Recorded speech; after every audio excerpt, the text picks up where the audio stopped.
प्रधान ज्ञान, युग के अनुरूप प्रधान ज्ञान प्रदान करती है यह प्रज्ञा। इसलिए भाइयों बहनों, परम पूज्य गुरुदेव ने 19वां पुराण प्रज्ञा पुराण की रचना की। जब जिस प्रकार की समस्या आती है तब उसका समाधान करने के लिए एक दिव्य चेतना प्रादुर्भूत होती है, उसे हम अवतार कहते हैं, और जीवन की समस्याओं का समाधान दिया। आज का मनुष्य जो दुर्बुद्धिग्रस्त हो रहा है, अपने जीवन में जो नहीं सोचना चाहिए वो सोचता है, जो नहीं करना चाहिए वो करता है। इसलिए गुरुदेव ने प्रज्ञा पुराण की रचना की। क्या करती है ये प्रज्ञा? प्रज्ञा एक ऐसी बुद्धि का नाम है जो हमें कभी विचलित नहीं होने देती। आजकल हम देखते हैं कई बार हमारे जीवन में ऐसी समस्याएं आ जाती है कि हमें समझ में नहीं आता कि हम क्या करें, हम कहाँ क्या बोले, हम कहाँ कौन सा काम करें। हम ये सोच नहीं पाते, समझ नहीं पाते, क्योंकि साधारण बुद्धि होती है हमारे पास। और इस कलयुग की समस्याओं का समाधान इस साधारण बुद्धि से नहीं हो सकता। इसलिए आज हमें प्रज्ञा की आवश्यकता है। एक नेताजी थे, तो नेताजी को किसी गांव में उद्बोधन देने के लिए बुलाया। नेताजी लोगों को गांव बुलाया जाता है जगह जगह पर उद्बोधन देने के लिए। तो जब नेताजी गांव में पहुंचे उद्बोधन देने के लिए, और जहां पर उनका कार्यक्रम था उस स्थान पर नेताजी पहुंचे, तो पहुंचकर क्या देखते हैं कि पूरी सभा में केवल एक व्यक्ति बैठा है। तो नेताजी जब देखते हैं कि मुझे इतने सम्मान के साथ लोगों ने गांव में आमंत्रित किया, मेरा उद्बोधन रखा, लेकिन सुनने के लिए केवल एक व्यक्ति बैठा है, तो बड़े परेशान हो जाते हैं नेताजी कि अब क्या करना चाहिए। तो नेताजी क्या करते हैं, उस व्यक्ति के पास जाते हैं जो सभा में अकेला बैठा था, और उससे पूछते हैं कि भैया इस सिचुएशन में मुझे क्या करना चाहिए, तुम मेरा मार्गदर्शन करो, मुझे बताओ कि मैं क्या करूं।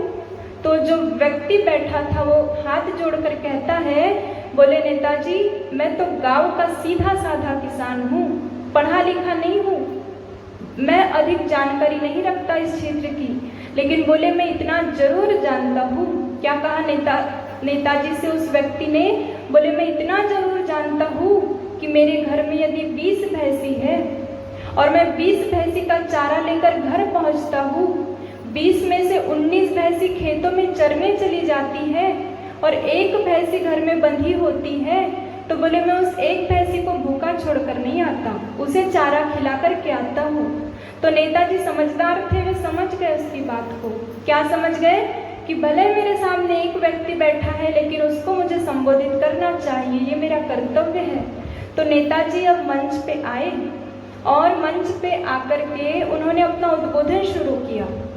3 घंटों तक लगातार जो नेताजी थे वे बोलते रहे, लगातार बोलते रहे, और 3 घंटे बाद जब देखा तो वही अकेला व्यक्ति उस सभा में बैठा था, उसके अलावा कोई दूसरा व्यक्ति नहीं था। तो नेताजी दोबारा उस व्यक्ति के पास गए और उससे पूछते हैं, भैया अब तुम और एक बात बताओ, क्या कि मैंने अभी जो उद्बोधन दिया वो तुम्हें कैसा लगा, तुम बताओ मुझे। तो भाइयों बहनों, वो जो व्यक्ति था वो कहता है दोबारा हाथ जोड़कर कि बोले भैया मैं तो गांव का सीधा साधा किसान हूँ, ज़्यादा जानकारी भी मैं नहीं रखता, लेकिन मैं इतना जरूर जानता हूँ। क्या कहा किसान ने? बोले मैं इतना जरूर जानता हूँ कि मेरे घर में यदि 20 भैंसी है और मैं 20 भैंसी का चारा लेकर घर पहुँचता हूँ, 20 में से 19 भैंसी चरने चली जाती है और एक बंधी रहती है, लेकिन 20 भैंसी का चारा उस एक भैंस को खिलाकर नहीं आता। जितना उस एक भैंसी को आवश्यक है वो उसे उतना ही खिलाता हूँ। तुमने तो सभी का उद्बोधन मुझे अकेले को ही दे दिया। कहने का मतलब उस समय नेताजी को क्या सोचना चाहिए था, किस बुद्धि की आवश्यकता थी उन्हें? प्रज्ञा बुद्धि की, विवेक बुद्धि की।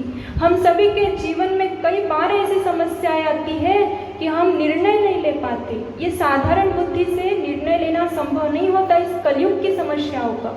इसलिए हम सभी को प्रज्ञा बुद्धि की आवश्यकता होती है, विवेक की आवश्यकता होती है। इसीलिए परम पूज्य गुरुदेव ने प्रज्ञा पुराण की रचना की, क्योंकि इस प्रज्ञा पुराण से हमें वास्तव में विवेक की प्राप्ति हो सकती है। इसलिए गुरुदेव ने प्रज्ञा पुराण लिखा। आइए प्रज्ञा पुराण की महिमा को इस भाव भरे गीत के माध्यम से हम सुने। जिसको सुनकर बने राह फिर जिसको सुनकर बने राह फिर मानव के उत्थान की।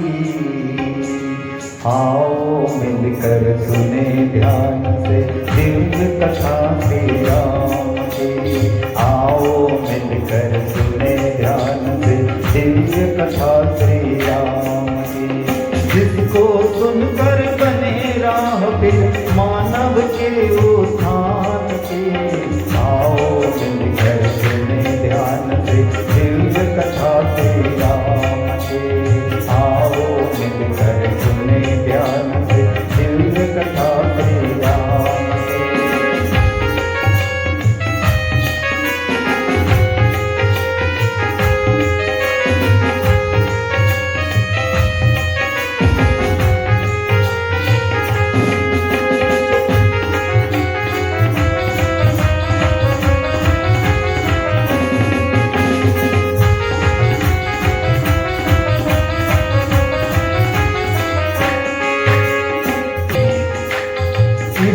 कथा में राम और सीता का भी आदर्श है। इसी कथा में राम और सीता का भी आदर्श है। हनुमान और लक्ष्मण जी का भी पावन उत्कर्ष है। हनुमान और लक्ष्मण जी का भी पावन उत्कर्ष है। वीर जटायु जैसा योद्धा, वीर जटायु जैसा योद्धा के महान बलिदान की। आओ मिलकर सुने ध्यान से दिव्य कथा श्री राम की। आओ मिलकर सुने ध्यान से दिव्य कथा श्री राम की।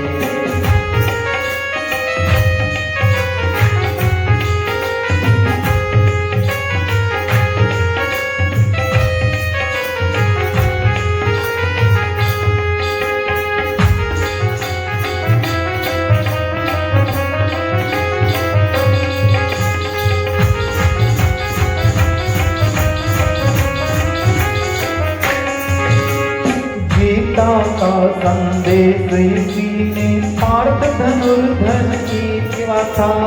गीता का संदेश इसी में पार्थ धनुर्धर की गाथा।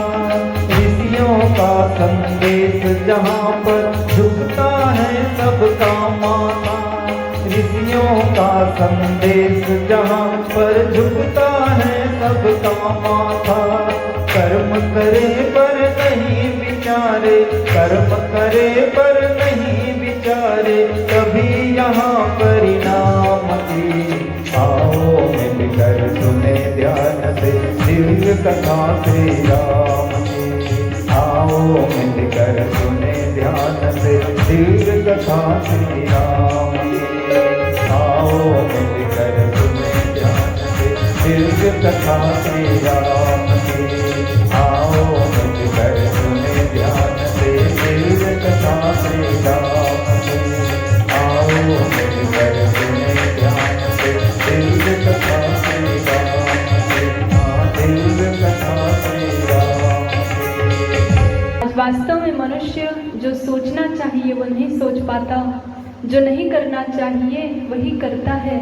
हम घर से निकलते हैं ये सोचकर कि हम हमेशा सत्य बोलेंगे, हम झूठ नहीं बोलेंगे, हम धर्म का कार्य करेंगे, लेकिन फिर भी हमसे अधर्म हो जाता है। हम सोचते हैं हमेशा कि हम नीति का कार्य करेंगे, फिर भी हमसे अनीति हो जाती है। क्यों हो जाती है? क्योंकि आज हमारे मन मस्तिष्क पर दुर्बुद्धि हावी है और ये दुर्बुद्धि हमें अच्छा काम नहीं करने देती, ये दुर्बुद्धि हमें सत्य नहीं बोलने देती। हम सभी जानते हैं जब दुर्योधन से भगवान कृष्ण ने कहा, शांति दूत बनकर भगवान कृष्ण दुर्योधन की सभा में पहुँचे और दुर्योधन से कहा तुम पांडवों को आधा राज्य दे दो तो युद्ध टल जाएगा, युद्ध होगा ही नहीं। दुर्योधन क्या कहता है, मैं आधा राज्य नहीं दूंगा। तो उससे कहा कि तुम आधा राज्य मत दो, कम से कम उन्हें रहने के लिए 5 मकान ही दे दो, जीवन जीने के लिए 5 मकान ही दे दो।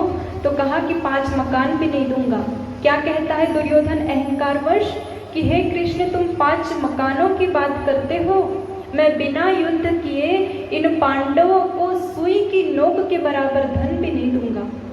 जब भगवान कृष्ण ने दुर्योधन की बात सुनी तो क्या कहते हैं, हे दुर्योधन, तुम और युधिष्ठिर एक ही परिवार के हो, एक ही कुल के हो, आपस में तुम्हारा रिश्ता है भाई भाई का, एक ही गुरु ने तुम्हें शिक्षा दी है, लेकिन फिर भी ऐसा कौन सा कारण है कि युधिष्ठिर हमेशा धर्म के पथ पर चलते हैं और तुम हमेशा अधर्म के पथ को चुनते हो? क्या तुम्हें धर्म और अधर्म में अंतर नहीं पता? तो दुर्योधन क्या कहता है, जानापि धर्मम नचमे प्रवृत्ति, जानता हूं कि धर्म क्या है लेकिन उसमें प्रवृत्त नहीं हो सकता। जानापि अधर्मम नचमे निवृत्ति, जानता हूं कि अधर्म क्या है लेकिन उस अधर्म से निवृत्त नहीं हो सकता, निकल नहीं सकता। केनोपि देवेन हृदय स्थितेन यथा नियुक्तोऽस्मि तथा करोमि। क्या कहता है दुर्योधन कि मुझे ऐसा लगता है कि मेरे मन मस्तिष्क में ऐसी कोई चीज आकर के बैठ गई है जो मुझे धर्म का कार्य नहीं करने देती, हमेशा मुझे अधर्म की ओर प्रवृत्त करती है। और वो कौन सी चीज आकर के बैठी थी दुर्योधन के मन मस्तिष्क में? दुर्बुद्धि। ये दुर्बुद्धि उसे अच्छा काम नहीं करने दे रही थी, ये दुर्बुद्धि उसे धर्म में प्रवृत्त नहीं होने दे रही थी। भाइयों बहनों, आज वास्तव में हम सभी के मनों में, मस्तिष्क में दुर्बुद्धि हावी हो गई है। इसलिए परम पूज्य गुरुदेव ने प्रज्ञा बुद्धि को लाया कि प्रज्ञा बुद्धि यदि हमारे जीवन में आ गई तो ये दुर्बुद्धि स्वतः समाप्त होती चली जाएगी। इसलिए गुरुदेव ने प्रज्ञा पुराण की रचना की और इस प्रज्ञा पुराण में किसी देवी देवताओं की कथा का वर्णन नहीं आता, क्योंकि हम जितने भी पुराण उठा करके देखते हैं तो उसमें किसी न किसी देवी देवताओं की महिमा का गान होता है, लेकिन प्रज्ञा पुराण में किसी देवी देवताओं की महिमा नहीं बताई है। किसकी महिमा का गान हुआ है? मनुष्य के जीवन की। क्योंकि आज का मनुष्य दुर्बुद्धिग्रस्त हो गया है, आज का मनुष्य अपने लक्ष्य से भटक गया है, आज का मनुष्य मोहग्रस्त हो गया है। इसीलिए परम पूज्य गुरुदेव ने इस प्रज्ञा पुराण में मनुष्य के जीवन को समझाया है कि मनुष्य का जीवन कैसा होना चाहिए। हम इस संसार में आए, भगवान ने कुछ दिनों के लिए हमें इस संसार में भेजा, लेकिन जिस उद्देश्य से भेजा हम उस उद्देश्य को भूल जाते हैं और मोह में फंसकर, लोभ में फंसकर अपने जीवन को समाप्त कर देते हैं। हम सभी यहाँ यात्रा करने आए हैं, हमारा घर है क्या यहाँ पर? हमें तो यात्रा पूरी करके वापस जाना है, लेकिन इस बात को हम भूल जाते हैं। एक यात्री था, जंगल के किनारे कहीं जा रहा था, रास्ता भटक जाने के कारण वो जंगल में अंदर ही अंदर बढ़ता चला गया। तो उसे कानों में सुनाई दिया कि कहीं से हाथी के चिंघाड़ने की आवाज़ आ रही है, हाथी चिल्ला रहा है। तो जैसे ही उस यात्री ने हाथी की आवाज़ कानों में सुनी तो और अधिक डर गया, भयभीत हो गया और तेजी से भागने लगा जंगल की ओर। और दौड़ते दौड़ते वो जो यात्री था वो एक ऐसे स्थान पर जा पहुंचा जहाँ एक और कुआं था, एक और खाई थी। उसे समझ में नहीं आ रहा था कि अब मैं क्या करूँ, पीछे से हाथी आ रहा था। इसलिए वो यात्री क्या करता है, एक पेड़ की शाखा लटक रही थी, उस शाखा को दोनों हाथों से पकड़कर उसमें लटक जाता है और अपने आप को सुरक्षित महसूस करता है कि अब मैं हाथी से बच गया। और जैसे ही वो यात्री नीचे गर्दन घुमाता है तो नीचे क्या दिखाई देता है उसे? जिस वृक्ष की शाखा पर वो लटका था, किसमें लटकी हुई थी वो शाखा? एक सूखे कुएं में वो लटका हुआ था और उस कुएं में काला सर्प था जो फन फैलाकर बैठा हुआ था। तो जैसे ही उस यात्री ने देखा कि मैं एक पेड़ की शाखा पर लटका हूँ, इधर से हाथी चिल्ला रहा है और जिस कुएं में मैं लटका हूँ उसमें एक सर्प है जो मेरी प्रतीक्षा कर रहा है, तो वो और अधिक डर जाता है, भयभीत हो जाता है। और भाइयों बहनों, दुर्भाग्य उस यात्री का कि जिस पेड़ की शाखा पर वो लटका हुआ था, उस पेड़ की शाखा को दो चूहे, एक सफेद चूहा और एक काला चूहा, दोनों चूहे उस शाखा को कुतर रहे थे। अब उसे चारों ओर मौत ही मौत दिखाई दे रही थी। इधर हाथी चिंघाड़ रहा है, इधर वो एक कुएं में लटका है जिसमें सर्प है और जिस शाखा पर लटका है उसे चूहे कुतर रहे हैं। चारों ओर उसे मौत दिखाई दे रही थी। तो जो यात्री था बचाओ बचाओ करके चिल्लाता है, तो वो जिस शाखा पर लटका था उसके ऊपर उसी पेड़ की एक दूसरी शाखा थी जिस पर मधु का छत्ता था, मधुमक्खी का छाता था, वहां से बूंद बूंद करके शहद नीचे की ओर टपक रहा था। तो जैसे ही वो यात्री बचाव के लिए मुंह खोलता तो ऊपर से शहद की बूंद उसके मुंह में टपकने लगी। अब वो सब कुछ भूल गया, वो शहद की बूंद को चाटने में इतना मदमस्त हो गया कि वो यात्री सब कुछ भूल गया। वो भूल गया कि इधर से हाथी चिल्ला रहा है, वो भूल गया कि कुएं में लटका है जिसमें सर्प है, वो यात्री भूल गया कि जिस शाखा पर लटका है उसे चूहे कुतर रहे, सब कुछ भूल गया और शहद की बूंद जो टपक रही थी उसके मुंह में, उसे चाटने में मदमस्त हो गया। भाइयों बहनों, थोड़ी ही देर बाद जब चूहों ने अपना काम समाप्त कर लिया, पूरी तरह से उस जो डाली थी उसको पूरी तरह से कुतर लिया, तो वो जो यात्री था वो उस पेड़ की डाली सहित कुएं में गिरा, सांप ने उसे काटा और उसकी मृत्यु हो गई। यदि हम विचार करें कि वो यात्री कौन था, भाइयों बहनों, वो यात्री और कोई नहीं था बल्कि हम सभी हैं। भगवान ने हम सभी को इस संसार में यात्रा करने के लिए भेजा है, हमें वापस भी जाना है, इस बात को हम भूल जाते हैं। इस संसार में आकर हम फंसते चले जाते हैं, डूबते चले जाते हैं, जीवन के लक्ष्य को भूलते चले जाते हैं, जबकि हम सभी जानते हैं कि मृत्यु रूपी जो हाथी है वो चिंघाड़ रहा है, किसी भी क्षण हमारी मृत्यु हो सकती है, इस बात को हम जानते हैं लेकिन भूल जाते हैं। मृत्यु रूपी जो काल है वो चिंघाड़ रहा है, इस बात को हम भूल जाते हैं। और काल रूपी जो मृत्यु है वो फन फैलाकर बैठी है, किसी भी क्षण हमारा काल आ सकता है, इस बात को हम भूल जाते हैं। और दो चूहे हम सभी के जीवन में आते हैं, कौन से? दिन रूपी सफेद चूहा और रात रूपी काला चूहा। ये दिन और रात रूपी जो दो चूहे हैं ये हमारे जीवन की शाखा को निरंतर कुतरते हैं। हमारे जीवन का एक दिन यदि चला जाए तो वापस नहीं आता, एक रात यदि बीत जाए तो वापस नहीं आती। ये दिन और रात रूपी दो चूहे हमारी जीवन रूपी शाखा को निरंतर समाप्त कर रहे हैं और हम क्या करते हैं? संसार रूपी विषय वासना के शहद चाटने में मदमस्त रहते हैं। सब कुछ जानते हैं लेकिन फिर भी जीवन के लक्ष्य की ओर हमारा ध्यान नहीं जाता कि भगवान ने हमें किस उद्देश्य से भेजा है, किस लक्ष्य से भेजा है। हम इस संसार में डूबते चले जाते हैं और जीवन के लक्ष्य को भूल जाते हैं। भाइयों बहनों, आज आवश्यकता हम जीवन के लक्ष्य को जाने। परम पूज्य गुरुदेव कहते हैं कमल के फूल की भांति जीवन को जीना चाहिए।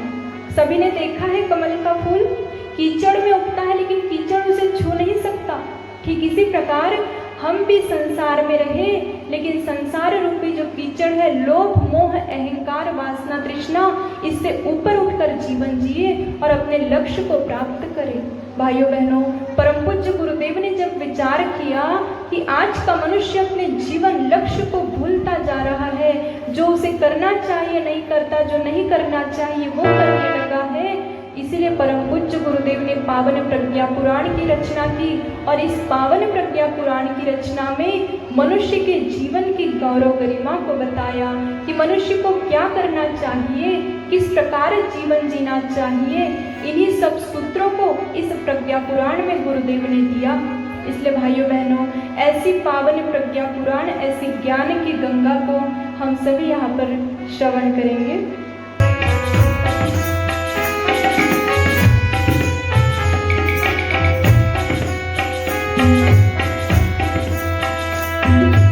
तेरा सारा कुटुंब कबीला साधन तेरा देंगे, तेरा सारा कुटुंब कबीला साधन तेरा देंगे।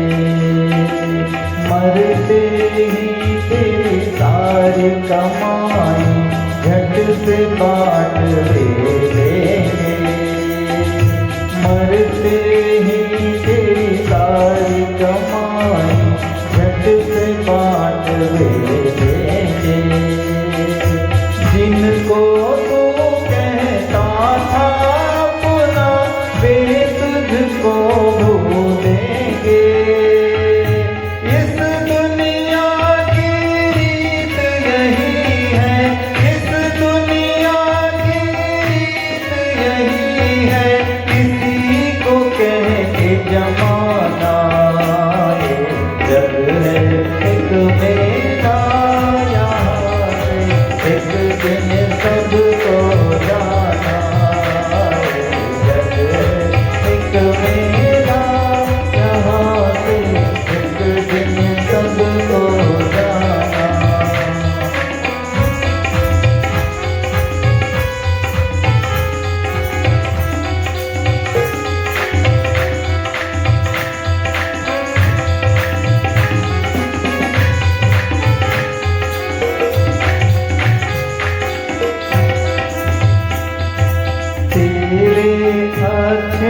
कर्म ही भैया संग तेरे जाएंगे।